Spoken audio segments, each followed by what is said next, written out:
దేశంలో ఉన్న ఏ సిటీలో అయినా సరే గట్టిగా ఓ అర్ధగంట సేపు వాన పడితే ఏడు కాడ కాలనీలని కాలువలు అవుతాయి, రోడ్లన్నీ రిజర్వాయర్లు అవుతాయి, చౌరస్తలేమో చెరువులు అవుతాయి.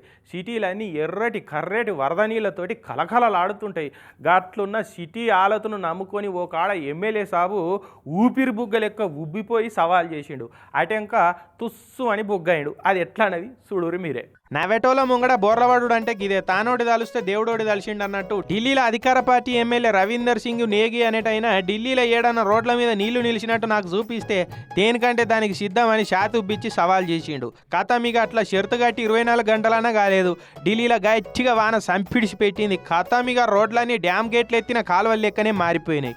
ఎమ్మెల్యే సాబు ఒకసారి వచ్చి ఈడ చూడు, నిన్న మీరు ఏడైతే సుక్క నీళ్లు చూపియమన్నారో సుక్క కాదు సముద్రమే ఉన్నది, ఈడ రాన్రి చూయిస్తాం అనుకుంటా ఈత కొట్టుకుంటా కౌంటర్ ఇచ్చిండు ప్రతిపక్ష షీపూర్ పార్టీ కార్యకర్త.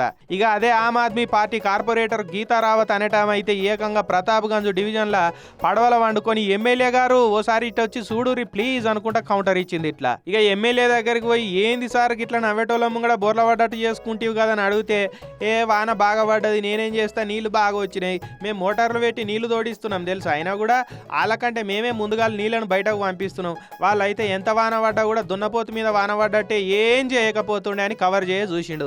కానీ అప్పటికే సోషల్ మీడియాలో ఎమ్మెల్యే సాబ్ను ఏకి పడేయబట్టిరు ఢిల్లీ నెటిజన్లు. వరద మీద సవాలు చేసి ఒక ఇట్లనే బురదంటించుకొని పోవాల్సి ఉంటుంది కాదా.